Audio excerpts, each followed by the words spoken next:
మీడియాకు, digital media కూడా. మేమందరం కూడా ఈరోజు మాపై జరుగుతున్న అసమానతలు అనుకోండి, వాటన్నిటికీ మీ సపోర్ట్ కూడా అవసరం మాకు.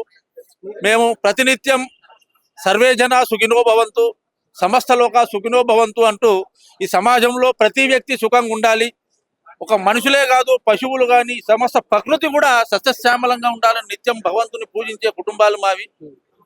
ఈరోజు మా మీద జరుగుతున్న దాడి, సరే ఏదన్నా ఉదాహరణలు ఇప్పుడు ఇంతకుముందు మీరు అడిగినట్లు బ్రాహ్మణులు అసమానతలు అన్నప్పుడు రోజు ఎక్కడో వింటుంటాం, కానీ ఒక ఉదాహరణ కనిపిస్తే మీ ముందు మీ పత్రిక మీ ఎలక్ట్రానిక్ మీడియా ముందు ఫలాని బ్రాహ్మణుడు ఈ అసమానతలను ప్రోత్సహించిండు అనండి, చట్టములే ఉన్నది. అసమానతలు ఒక చట్ట ప్రకారం నేరం. దాన్ని సాగుపెట్టి ఇన్ని చట్టాలు ఉన్నాక కూడా బ్రాహ్మణుడు మేమే అసక్షితులం. ఈ రోజు మా మీద జరుగుతున్న దాడికి మీరు గమనిస్తున్నారు, మేము చాలా మైనారిటీ వర్గం. ఈ మైనారిటీ వర్గాన్ని మాకు ఇంతవరకు కూడా మీరు చూడండి, నిజంగా రాజకీయ పార్టీలను చూస్తే మాకు నవ్వు వస్తుంది. అన్ని ఓటు బ్యాంకు రాజకీయాలు అయిపోయినాయి. అన్ని రాజకీయ పార్టీలకు తెలుసు మా ఓటు బ్యాంకు లేదు కాబట్టి వాళ్ళను మేము రమ్మని అంటలేము, కానీ వాళ్ళని చూసి మేము నిజానికి కూడా వాళ్ళ అసఖ్యత ఉంది, వాళ్ళకు ఓట్లు కావాలి కాబట్టి మా మీద జరిగిన దాడులను కూడా ఏ రాజకీయ పార్టీ కానీ ఏ సమాజం కానీ నిత్యం దేవాలయం మీద దాడులు, అర్చకుల మీద దాడులు, ఇవన్నీ కూడా సినిమాల్లో మమ్మల్ని అవహేళన చేయటం. ఈ మధ్య ఒక ఎమ్మెల్యే గారు కూడా ఆ మధ్య ఒక అతను పాట పాడాడు, మేము వేసుకున్న షర్ట్, ఒక పూజారికి ఒక నిబంధన ఉంటుంది షర్ట్ వేసుకోకూడదండి. ఆ నిబంధనను కూడా నువ్వెందుకు, మేము షర్ట్ వేసుకున్న వాళ్ళకే అంటే మీరు అన్నందుకు ఏ విధంగా మేము అట్రాసిటీ అడుగుతున్నది మీరు అడిగారు కాబట్టి అట్రాసిటీ మాకు కావాలి. మేము ఏ బట్ట కట్టుకున్నా కష్టమే అయిపోయింది. నిజానికి గుళ్ళల్లో 5,000, 10,000 మీరు ఇప్పుడు మీ కాలనీలలో దేవాలయాలు ఉండొచ్చు, ఒక అర్చకుని దగ్గర పోయి అడగండి, వాళ్ళకు ఏ గవర్నమెంట్ ఇయ్యదు. ఆ లోకల్లో ఉన్న యాజమాన్యం, టెంపుల్ యాజమాన్యం 5,000, 10,000 ఇస్తే ఒక 10,000 తోటి జీవనం గడుపుకుంటూ అంత దుర్భర జీవితాలను కూడా మేము అంత దుర్భర జీవితాన్ని అనుభవిస్తూ కూడా నిత్యం దేవాలయంలో మీరు ఎక్కడ చూడండి, మీరు ఒకసారి దేవాలయానికి పోతే మొత్తం మీతో పాటు మీ కుటుంబం యావత్ సమాజం సస్యశ్యామలంగా 10,000లో జీవన విధానం సాగుద్దా? ఇప్పుడు ప్రభుత్వం కూడా చూడండి, మీరు ఇంత అడుగుతున్నారు, మీరు సబ్జెక్టు ప్రభుత్వం దృష్టి కూడా తీసుకెళ్ళాలి. ఏదైతే మీరు అన్ని కులాలు పూజారులుగా ఉన్నారా అంటున్నారు కదా, దేవాదాయ శాఖ ఎండోమెంట్ చట్ట ప్రకారం 26 కులాలు పూజారులుగా ఉన్నారు. వాళ్ళకి ఇచ్చే జీతం 12,000 రూపాయలండి. ధూపదీప నైవేద్యం కింద 10,000 తోటి ఎక్కడ జరుగుతుందా? దీన్ని అడగడు. ఏ మందకృష్ణ మాదిగా అయితే ఇప్పుడు మా వాళ్ళు లేరు, 3,000 మంది, 3,600 మంది పూజారులు మా వాళ్ళు 500 మంది ఉన్నారు. మిగిలినంతా 26 కుటుంబాలు ఉన్నాయి. ఆ 26 కుటుంబాలు మీరు ఒక మన జీవన విధానం 10-12 తోటి జీవనం కొనసాగిస్తారా? మరి వాళ్ళ జీవన విధానం గురించి మాట్లాడాలి. దేవాలయాలు మనకు ఒక జాతి నిర్మాణాలు. దేవాలయాలు అనేది మన దేశం సస్యశ్యామలం ఉండే భగవంతుడు అనేవానికి మనం అందరం గౌరవించుకోవాలి. మనం చిన్న ఏ కార్యక్రమాలు చేసినా ఫస్ట్ భగవంతుడిని మనం ఆశీర్వచనం తీసుకుంటాం. అలాంటి దేవాలయాల్లో బ్రాహ్మణులమే కావచ్చు, అన్ని కులాలం కావచ్చు, అందరం కూడా ఇబ్బంది పడుతున్నారు. అందరి గురించి ఆలోచించండి, కానీ ఒక బ్రాహ్మణునే టార్గెట్ చేయటం మరి ఏం ఆశించి చేస్తున్నాడా? దయచేసి ఆ దళితుల్లో ఉన్న హిందువులు కానీ, దళితుల్లో ఉన్న ఏదైతే బీసీలో ఉన్న వాళ్ళు కూడా ఆలోచించాలి. ఏ రకంగా మందకృష్ణ మాది గారు ఎటు డైవర్ట్ తీసుకుపోతున్నాడు.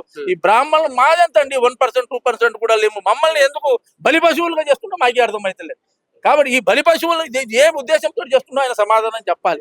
బ్రాహ్మణ వర్గం ఎంతో ఇందులో ఇంకొకటి అండి, ఈయన అసమానతలు మేము పూజారులుగా లేరా అంటున్నారు కదా.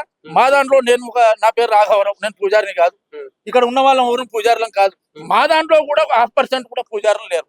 ఏంటంటే ఆ పూజారులు వచ్చి 5-10 తోటి జీవనాలు గడవవు. కాబట్టి మేము పూజారిగా చేయడానికి కూడా మేము ముందుకు పోలేకపోతున్నాం. ఇంకా మా మీద పడి ఇంకా మీరు అర్చకులు మీ హక్కు అంటే మేము ఏం చెప్తాం? మేము అందరినీ రమ్మంటున్నాం, ప్రభుత్వం కూడా అందరినీ నియమిస్తుంది. ఇందులో కొన్ని దేవాలయాలకు కొన్ని ఆగమ శాస్త్రాలు ఉంటాయి. ఇప్పుడు ఫర్ ఎగ్జాంపుల్ సమ్మక్క సారక్క ఉంది, అక్కడ మేము బ్రాహ్మణులు పోయి చేయలేమే. అక్కడ వాతావరణం, అక్కడ గిరిజనుల సాంప్రదాయం, ఆ దేవాలయంలో వాళ్ళే చెయ్యాలి. నాగోబా టెంపుల్ ఉంది, గిరిజనులే చెయ్యాలి. మీరు అవమానిస్తుంటారు కదా, ఎందుకు సపోర్ట్ చేయలేదు? ఒకటి మా బ్రాహ్మణులు కూడా చిన్నజీఆర్ స్వామి ఒక్కరికే లేడండి. బ్రాహ్మణులు 3 వర్గాలు ఉన్నాయి. 3 వర్గాలు ఉన్నాయి. మధ్వాచార్యులను గౌరవించే వాళ్ళు ఉన్నారు, శంకరాచార్యులు ఉన్నారు. మా దాంట్లో కూడా మేమే బ్రాహ్మణులంతా ఎందుకు చేయరు? నా కాలనీ ఫర్ ఎగ్జాంపుల్ లేదు, నా కాలనీలో మైసమ్మ గుడి నేనే కట్టించిన మా కాలనీ నేను సెక్రటరీని, అల్మాజు కూడా అని మహేశ్వర నియోజకవర్గంలో. నా గుళ్ళో దళితుడినే పూజారి పెట్టి నేను చేపిస్తున్నా. ఎల్లమ్మ గుళ్ళో బ్రాహ్మణుడు కూడా చేస్తున్నాడు, 2 పూజారులు. ఈయన హాఫ్ డే ఉంటాడు, ఆయన హాఫ్ డే. ఎప్పుడూ ఇది లేదండి.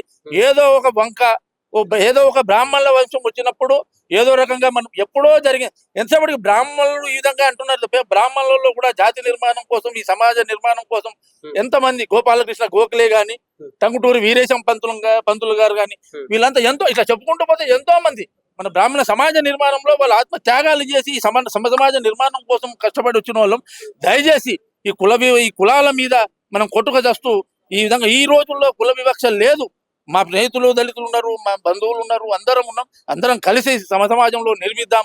కొత్త ఎక్కడికో వెళ్ళిపోతుంటే ప్రపంచ దేశంలో ఏదో అత్యున్నత స్థాయికి పోతున్న ఈ సమయంలో ఎంత దుర్మార్గమైన చర్య అంటే ఇంకా కులాల మధ్యన మనం ఇలాంటి కుంపట్లు పెట్టుకొని విడిపోవటం అనేది మీరందరూ ఆలోచన చేయాలి.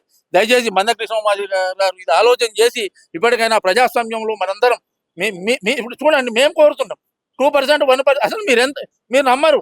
మేమేదైనా ఇప్పుడు నిజంగా చెప్పాలంటే పల్లెల్లో మేము ఎవరం లేమండి. నాది యాదాద్రి భువనగిరి జిల్లా.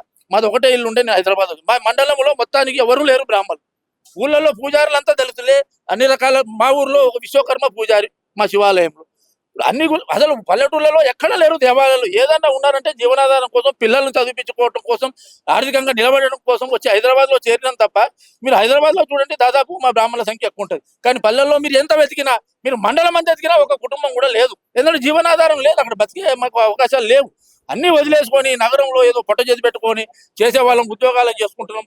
ఎంతో మంది దేవాలయాల కోసం. ఇంకోటి, ప్రైవేటు దేవాలయాల్లో బ్రాహ్మణుడే చేయాలని ఎక్కడ లేదు. ఏ కాలనీలో కానీ ఎక్కడ గుడి కట్టినా వాళ్ళ యాజమాన్యం, ఆ టెంపుల్ కమిటీ ఎవరిని పెట్టుకోవాలనేది వాళ్ళ ఇష్టం. అక్కడ కూడా మేమైతే డిమాండ్ చేయలేం కదా. ఆ టెంపుల్ కమిటీ దగ్గర పోయి అయ్యా మీ గుళ్ళో మా బ్రాహ్మణ్ణి పెట్టుకోమని అడుగుతామా? ఆ టెంపుల్ కమిటీ ఇష్టం. వాళ్ళు మేము మా బ్రాహ్మణ్ణి పెట్టుకోవాలని ఎక్కడ లేదు. దయచేసి ఎవరినైనా పెట్టుకోవచ్చు. ఎండోమెంట్లో లేదు, కాలనీ దేవాలయాల్లో అది టెంపుల్ కమిటీలో ఇష్టం. ఇక మా డిమాండ్ ఎక్కడుంది? బ్రాహ్మణులు మా గుత్తాధిపత్యం ఎక్కడుంది? కాబట్టి దయచేసి మీరు అందరూ అర్థం చేసుకోండి. మమ్మల్ని గురిపెట్టి మా మీద బాణం పెట్టి మరి ఇన్ని రోజులు పోరాడిన ఆ దళిత జాతికి అన్యాయం చేస్తున్నాడు. ఆ దళిత జాతిని మభ్యపెట్టడం కోసం దళితులంతా ఒకటి కావాలి. మన భారతీయ దళితులు, హిందూ బీసీలు అందరూ ఒకటే ఈయనకు సమాధానం చెప్పాల్సిన అవసరం ఉంది. దయచేసి మీడియా కూడా సహకరించాలి.